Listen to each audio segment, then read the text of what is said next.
अब हम अगले नक्शे की ओर बढ़ें। ये अगला नक्शा जो है, इसको देखिए, इसमें लिखा हुआ है द थ्री वर्ल्ड ऑर्डर। क्या लिखा है? The three world order. World order, तीन दुनिया हैं। तीन दुनिया को तीन तरीकों में बांटा गया, तीन हिस्सों में। उनकी आर्थिक सैनिक ताकत के बल पर तीन भागों में दुनिया को बांटा गया है, इतिहास के अध्ययन में, राजनीति के अध्ययन में। और ये काल वही है 1947, आप समझ लीजिए, यानी 1945 से लेके 1991, यानी कोल्ड वॉर का ही काल है। ये शीत युद्ध के काल में, तो 45 से 90 यानी 45 साल हम माने, 45 वर्ष के इस काल में दुनिया तीन भागों में एक तरीके से बटी हुई थी। एक भाग जो अमेरिका और अमेरिका से प्रभावित था। क्या था? अमेरिका और अमेरिका से प्रभावित। इस नक्शे में आप देखिए, अमेरिका को जिस रंग में दिखाया गया है, पश्चिमी यूरोप के देशों को भी उसी रंग में, और ऑस्ट्रेलिया को भी उसी रंग में। ठीक, तो ये तो हो गया अमेरिका से प्रभावित देश। उसके बाद सोवियत संघ को दिखाया गया है, और सोवियत संघ के साथ उसके देशों को सोवियत संघ के रंग में दिखाया गया है। ये देश कौन से हैं? पश्चिमी यूरोप के पूर्व के देश। समझने की कोशिश करिए। पश्चिमी यूरोप की यदि मैं बात करता हूँ, तो पश्चिमी यूरोप का यदि मैं एक गोला बनाऊँ, तो ये तो पश्चिमी यूरोप हो गया, पर इस पश्चिमी यूरोप के पूर्व के हिस्से में जो देश हैं, जो रूस की सीमा से लगे हुए हैं, वे देश रूस के रंग में दिखाए गए हैं। मैं फिर दोहरा दूं इस बात को।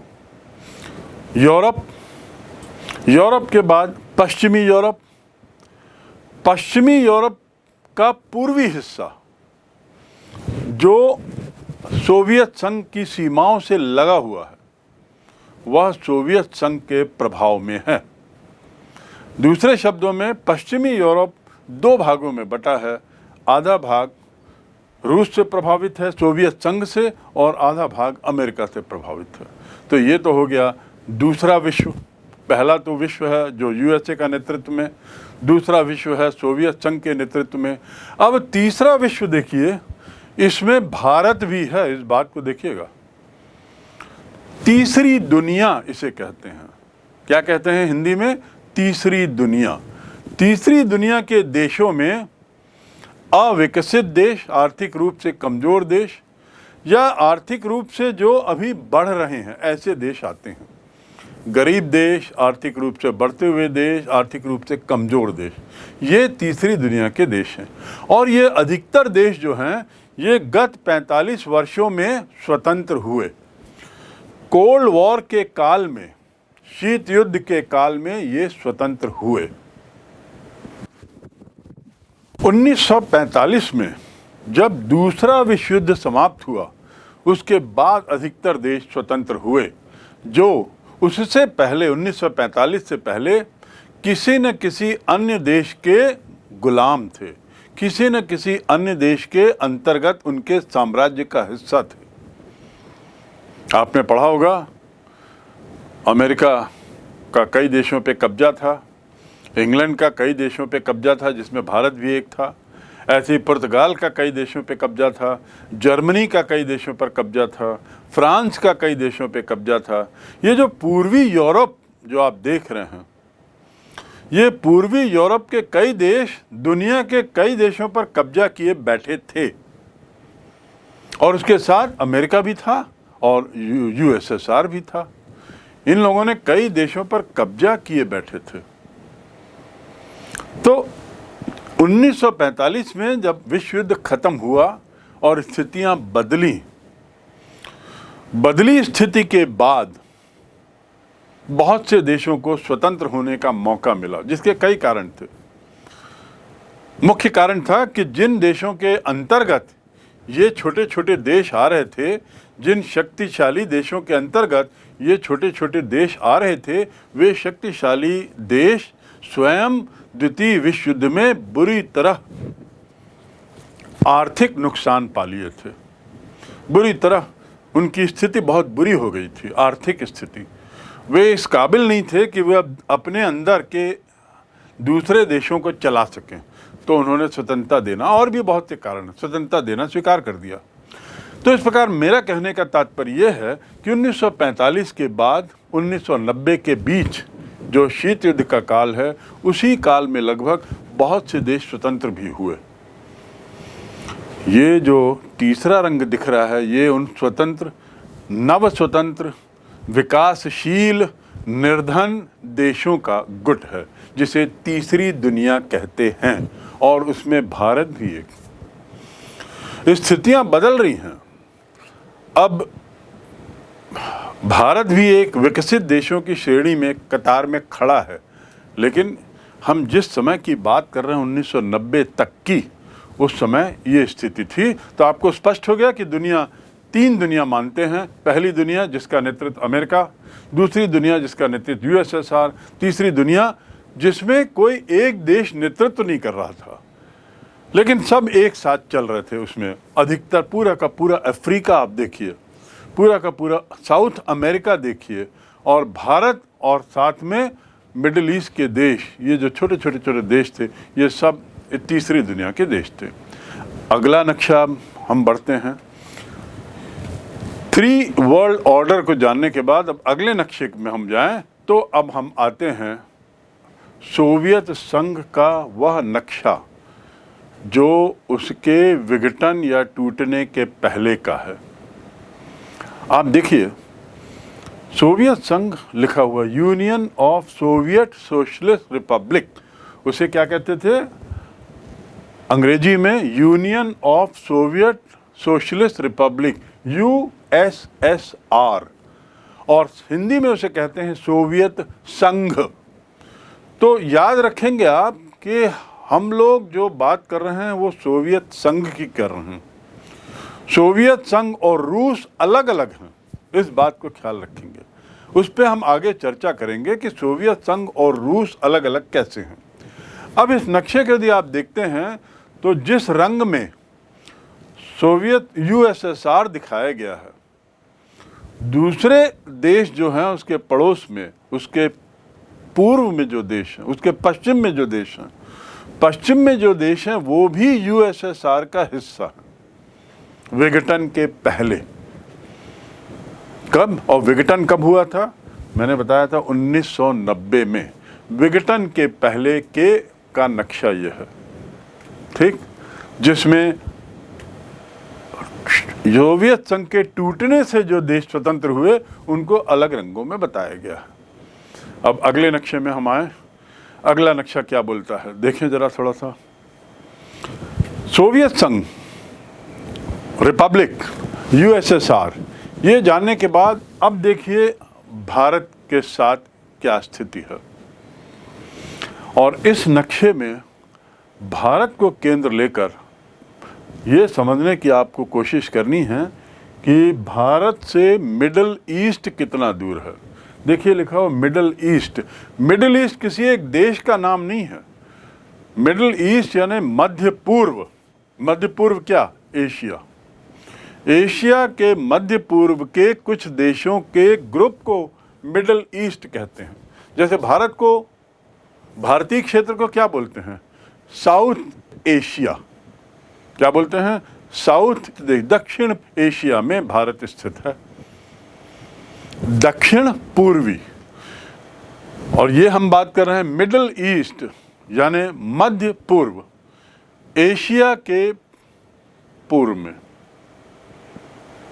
और देखिए ये मध्य पूर्व की जब हम बात करते हैं तो उसमें जो देश आते हैं वो कौन कौन से हैं, थोड़ा इस नक्शे में देखिए। बहुत बड़े अक्षरों में यहाँ पर इराक लिखा हुआ है। इराक, मध्य पूर्व एशिया के देशों में इराक लिखा हुआ है। और उसके अलावा कुछ अन्य देश भी हैं जिसमें अरब आता है, ईरान आता है, यमन आता है, अदन आता है, आदि आदि। आपको केवल अपना ध्यान केंद्रित करना है इराक पर और मिडिल ईस्ट के क्षेत्र पर। और ये जानने की कोशिश करिए, ये अपने दिमाग में बैठाने की कोशिश करिए कि मिडिल ईस्ट जो है वो अफ्रीका से लगभग जुड़ा हुआ है, बहुत निकट है। भारत से दूरी आपको अपने दिमाग में बैठानी होगी कि देखिए भारत और मिडिल ईस्ट के बीच में कौन से देश आते हैं। भारत से मिडिल ईस्ट कितना दूर है? मात्र पाकिस्तान और अफगानिस्तान के बाद मिडिल ईस्ट की सीमा शुरू हो जाती है। मात्र अफगानिस्तान और पाकिस्तान या पाकिस्तान और अफगानिस्तान के बाद मिडिल ईस्ट के देश प्रारंभ हो जाते हैं। सो इस नक्शे में आपने ये समझने की कोशिश की भारत के साथ मिडिल ईस्ट के क्या भौगोलिक संबंध हैं, क्या दूरियां हैं। और वहीं देखिए यूरोप का नक्शा दिया है और फिर छोटे छोटे देश फिर दिए हुए हैं। हमारे इस विषय का एक केंद्र बिंदु ये छोटे छोटे देश भी रहेंगे, मिडिल ईस्ट और यूरोप के वे छोटे छोटे देश। अब अगले नक्शे में हम समझने की कोशिश करते हैं कि आखिर रूस और अमेरिका जो एक दूसरे के प्रतिद्वंद्वी हैं इस काल में, उनकी क्या स्थिति है। यहाँ पे लिखा हुआ रशिया। वास्तव में देखा जाए तो ये रशिया नहीं है, ये यूएसएसआर है। वास्तव में देखा जाए तो ये रशिया नहीं है, यूएसएसआर है। नीचे देखिए चाइना, उसकी भौगोलिक स्थिति कितना बड़ा है, और यूनाइटेड स्टेट्स। कल्पना करिए यूएसएसआर कितना विशाल देश है। यूएसएसआर के अंदर यूएसए और चाइना जैसे विशाल देश समाहित हो जाएंगे, और उसके बाद भी यूएसएसआर बड़ा है। इतना विशाल देश। ये जो रशिया शब्द जो आया है, जब यूएसएसआर का विघटन हुआ 1990 में, किस वर्ष? 1990 में। ये वही वर्ष है जब शीत युद्ध समाप्त हुआ। शीत युद्ध और रूस के विघटन में क्या संबंध है सोवियत संघ के, ये हम बाद में पढ़ेंगे। अभी आप जान लीजिए कि सोवियत संघ का विघटन हुआ 1990 में। ये वही वर्ष है जब शीत युद्ध समाप्त हुआ, और जब सोवियत संघ टूटा तो 15 राज्यों में टूटा। कितने राज्यों में? 15 राज्यों में। उसमें से एक राज्य कहलाता है रशिया। क्या? उसमें से एक राज्य कहलाता है रशिया, रूस जिसे हिंदी में कहते हैं। अब आप देख लीजिए, इस नक्शे को बताने का तात्पर्य यह है कि रशिया जो सोवियत संघ का एक हिस्सा था, वो स्वयं कितना बड़ा है। सोवियत संघ उससे भी ज्यादा बड़ा था। यही तो मायने हुए ना। रशिया सोवियत संघ का एक हिस्सा था। सोवियत संघ 1990 में टूटा। कितने राज्यों में? 15 राज्यों में। उनमें से एक राज्य कौन था, या एक देश कौन था? रशिया। तो अब देखिए रशिया सोवियत संघ के टूटने के बाद कैसा दिख रहा है, और स्वयं में वह कितना बड़ा है, यूनाइटेड स्टेट्स से, अमेरिका से और चाइना से। और भारत तो उसके सामने बहुत छोटा है। भारत का पड़ोसी राज्य है लेकिन बहुत छोटा है। तो अब आपने समझने की कोशिश की है कि विघटन कब हुआ। आपने जानने की कोशिश की रशिया और सोवियत संघ में क्या अंतर है, और आपने ये भी जाना कि रशिया स्वयं कितना विशाल है। टूटने के बाद भी वो, सोवियत संघ से अलग होने के बाद भी वो अमेरिका की तुलना में बहुत बड़ा है। अब अगला नक्शा क्या कहता है, थोड़ा आगे बढ़ते हैं। इसमें अब आप देखिए दोनों देशों का मैप दिया हुआ है विश्व में। एक रंग में अमेरिका और एक रंग में रशिया। यानी जो मैंने पूर्व में बात बताई उसी चीज़ को यहाँ पर पुनः बाकी सब देशों को हटाकर आपको केवल आपका ध्यान इन देशों पे तुलना हम करना चाहते हैं। देखेंगे अमेरिका के साथ उसी रंग का एक और छोटा सा क्षेत्र ऊपर अलग से बना हुआ है। ये क्या है? ये अमेरिका का हिस्सा है, अमेरिका का एक राज्य है। अमेरिका के द्वारा कब्जा किया हुआ कोई क्षेत्र नहीं है। अमेरिका का मूल राज्य है और उसका नाम है अलास्का।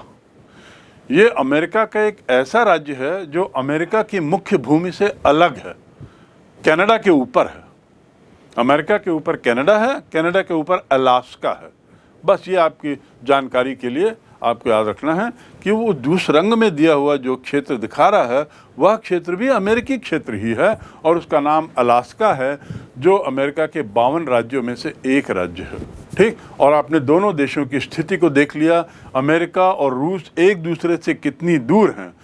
इस नक्शे से एक चीज़ और साफ होती है, जो छोटे छोटे देश दिख रहे हैं जिसकी मैं चर्चा बार बार कर रहा हूँ, ये अब कहाँ आ रहे हैं? अमेरिका और सोवियत संघ के बीच में स्थित हैं। महासागर आता है और महासागर से लगा हुए छोटे छोटे देश हैं, और रूस एक तरफ है पूर्व की तरफ इन देशों के, और अमेरिका इन देशों के पश्चिम की तरफ है। चलिए अब अगले नक्शे में हम बढ़ते हैं। अगला नक्शा क्या बताता है हमें? इस अगले नक्शे में अब आप केवल यूएसएसआर का नक्शा देख रहे हैं। किसका नक्शा देख रहे हैं? देखिए, इस नक्शे में रशिया को बताया गया है टूटने के बाद। टूटने का वर्ष क्या है? 1990। टूटने का वर्ष क्या है? 1990। टूटने के बाद रूस की विशालता को आप समझ सकते हैं। और जो अन्य 14 देश टूटे उनके नाम बाजू में देखिए लगातार दिए हुए हैं। उनके नाम बाजू में लगातार दिए हुए हैं, टूटने के बाद उनके नाम। ब्रैकेट में सब में SSR लिखा हुआ है, सोवियत सोशलिस्ट रिपब्लिक, यानी वो पहले सोवियत संघ का हिस्सा थे। पहले अर्थात 1990 से पहले सोवियत संघ का हिस्सा थे, और अब टूट के देखिए क्या हो गया है। और उसके बाद भी उस टूटे हुए सोवियत संघ के एक देश जिसका नाम रशिया है, उसकी विशालता देखिए। तो इस नक्शे में आपको केवल इस बात से वाकिफ करने के लिए लाया है कि सोवियत संघ स्वयं कितना विशाल था।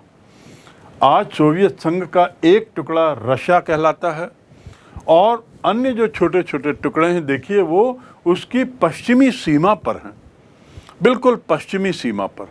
और वहीं पर अन्य और छोटे छोटे देश हैं जो हम आगे देखेंगे। बिल्कुल देखिए, जो तीर दिख रहा है इन देशों के बीच में लिखा हुआ तीर, ये तीर कहाँ पर हैं? वो देश हैं, लेकिन नाम जहाँ लिखा हुआ है और तीर जहाँ बना है उसके बीच में और भी कुछ देश हैं जो वास्तव में पश्चिमी यूरोप कहलाता है।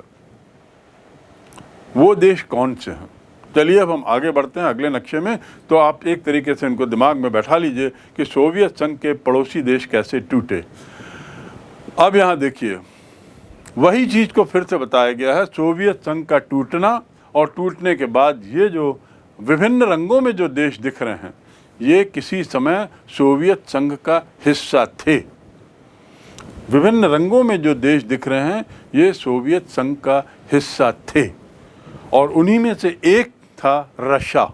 रशिया की विशालता और अन्य छोटे देशों की, अन्य उसके पुराने देशों के छोटे छोटे देश, ये सब मिलकर क्या बनाते थे? सोवियत संघ।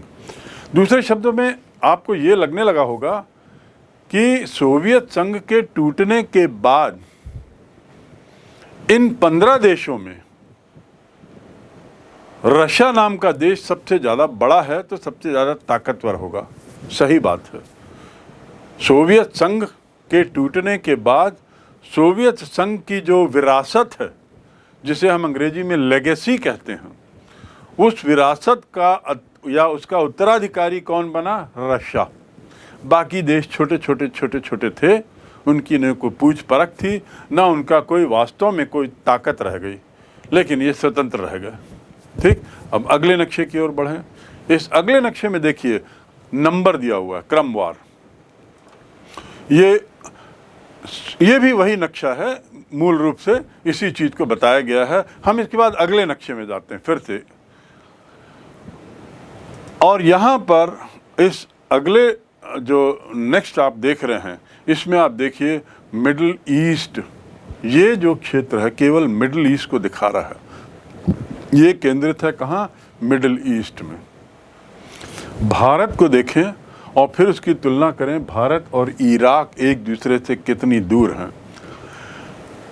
भारत और इराक, और उसके बीच में क्या क्या आता है? पाकिस्तान, अफगानिस्तान और ईरान और फिर इराक। मैं आपका ध्यान एक और छोटे से देश की ओर आकर्षित करना चाहूँगा। यदि आप गौर से देखें तो इराक के दक्षिण में, यानी इराक के नीचे, एक छोटा सा देश लिखा हुआ है, पर्शियन गल्फ से छूता हुआ, जिसका नाम है कुवैत। क्या नाम है? Kuwait, KUWAIT, Kuwait. आपको ये याद रखना है कि आपने कुवैत को नक्शे में देखा है। आपको याद रखना है कि कुवैत और इराक की सीमा लगी हुई है। आपको याद रखना है कि कुवैत और ईरान की सीमा भी लगी हुई है। आपको याद रखना है कि कुवैत पर्शियन गल्फ में स्थित है। पर्शियन गल्फ को हिंदी में क्या बोलते हैं? फारस की खाड़ी। क्या बोलते हैं? फारस की खाड़ी। और कुवैत के दक्षिण में या दक्षिण पश्चिम में सऊदी अरब और अन्य राज्य, बहरीन, कतार, अरब अमीरात, ओमान आदि आ जाते हैं। आपको बस ख्याल रखना है इराक कहाँ है, कुवैत कहाँ है। कुवैत उसके दक्षिण में है, बहुत छोटा देश। और कुवैत के बाद पर्शियन गल्फ है, फारस की खाड़ी। ये खाड़ी का क्या अर्थ होता है? खाड़ी का क्या अर्थ होता है? पानी जहां तीन ओर से घिरा हुआ हो। देखिए यहां पर फारस की खाड़ी, पर्शियन गल्फ। तो आपको इस नक्शे में भारत को देखिए, फिर उसके बाद केंद्रित करिए अपना ध्यान इराक की स्थिति पर। उसके बाद देखिए कुवैत कहाँ है और पर्शियन गल्फ कहाँ है। ईरान उससे लगा हुआ है, इतना भी आप थोड़ा याद रखें।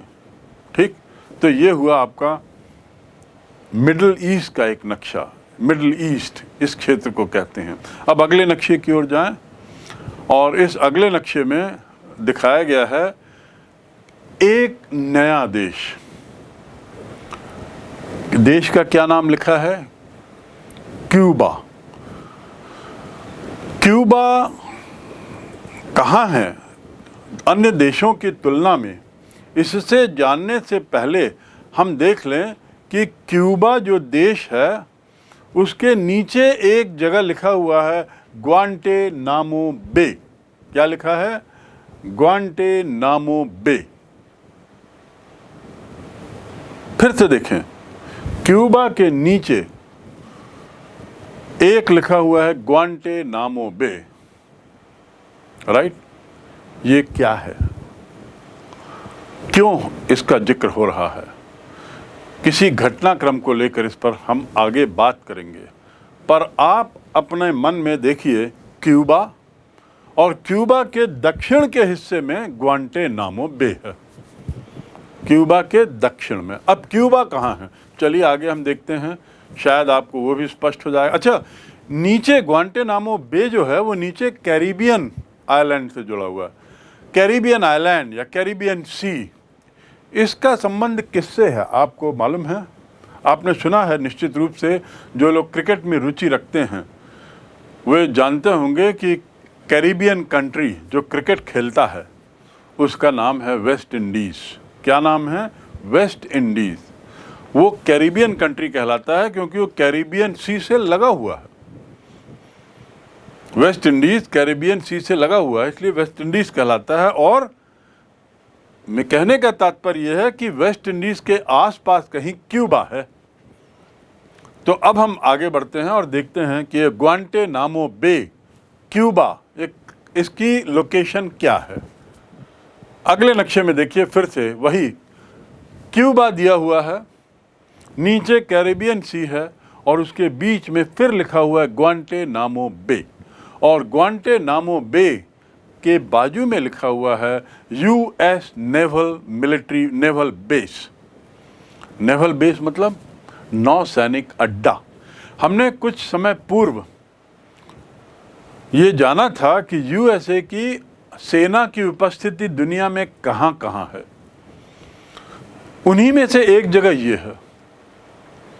आपको याद होगा कि लगभग पूरे विश्व में 3/4 हिस्सों में अमेरिका की फौज किसी न किसी कारण से किसी न किसी रूप में उपस्थित है, चाहे सहमति से उन देशों के, चाहे इन देशों पर दबाव से, चाहे इन देशों पर अपने प्रभाव से, किसी न किसी कारण से उपस्थित है।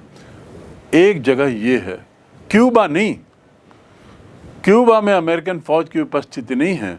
क्यूबा के नीचे एक बे है, एक खाड़ी है, गल्फ है, खाड़ी नहीं गल्फ। उस गल्फ में ग्वांटेनामो नाम की एक जगह है, वहाँ पर का ये नक्शा है जो कैरिबियन सी से लगा हुआ है। अब चलिए हम अगले नक्शे की ओर बढ़ें। इसमें क्या दिया हुआ है ये देखिए। ये नक्शा आपको बताएगा कि क्यूबा अन्य देशों की स्थिति में भौगोलिक दृष्टि से कहाँ पर स्थित है। देखिए आपको क्यूबा दिख रहा है, CUBA।